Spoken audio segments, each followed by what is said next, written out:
Gujarat ATS અને દિલ્હી એનસીબીની ટીમે ભોપાલમાં ફેક્ટરીમાં એમડી ડ્રગ્સ બનાવતી ફેક્ટરી ઉપર રેડ પાડતા ડ્રગ્સ અને અન્ય સામગ્રી ઝડપી પાડવામાં આવી છે. ગુજરાત સહિત દેશના અનેક રાજ્યોમાં દિવસે ને દિવસે ડ્રગ્સ ઝડપાવાની ઘટનાઓ વધી રહી છે. રાજ્યમાં છેલ્લા કેટલાક સમયથી સરકારે ડ્રગ્સ પેડલર સામે આક્રમક કાર્યવાહી કરી છે. ત્યારે ગુજરાત એટીએસ અને દિલ્હી એનસીબીની ટીમે સંયુક્ત ઓપરેશન હાથ ધરીને 1814 કરોડ રૂપિયાનું ડ્રગ્સ ઝડપી પાડવામાં આવ્યું છે. યજ્ઞેશ ગોસ્વામી, અમદાવાદ. છે કે લિંક કઈ રીતના હતા તો આ પહેલાથી પણ આપણે ઘણા બધા કેસીસમાં જોયા છે કે જે નાર્કોટિક્સના ક્ષેત્રમાં કામ કરતા જે માણસો છે એના કોઈ બહુ ફિક્સ ક્ષેત્રો નથી હોતા.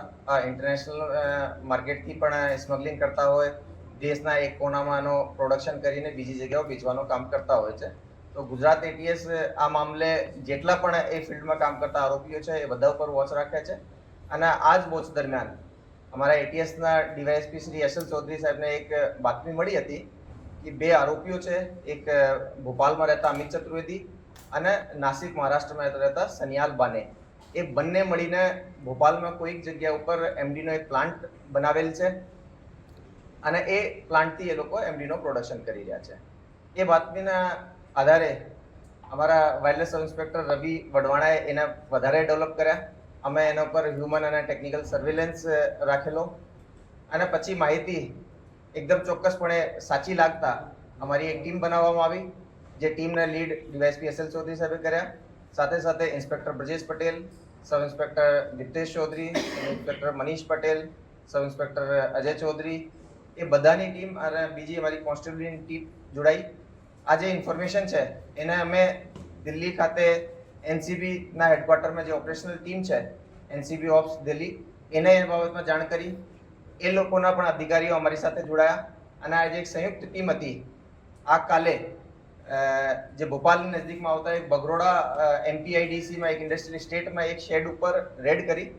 રેડ કર્યા પછી એ જગ્યા ઉપર બંને જે આરોપીઓ છે એ બંને ત્યાં મળી આવ્યા અને કુલ ત્યાંથી 907 કિલો સોલિડ અને સેમી લિક્વિડ, સેમી સોલિડ કહી શકાય, સ્લરી જેવો અને લિક્વિડ, ટોટલ મળીને 907 કેજી એમડી ત્યાંથી અમે પકડ્યો છે, જેની આંતરરાષ્ટ્રીય બજારમાં કિંમત લગભગ 1814 કરોડ રૂપિયા થાય છે.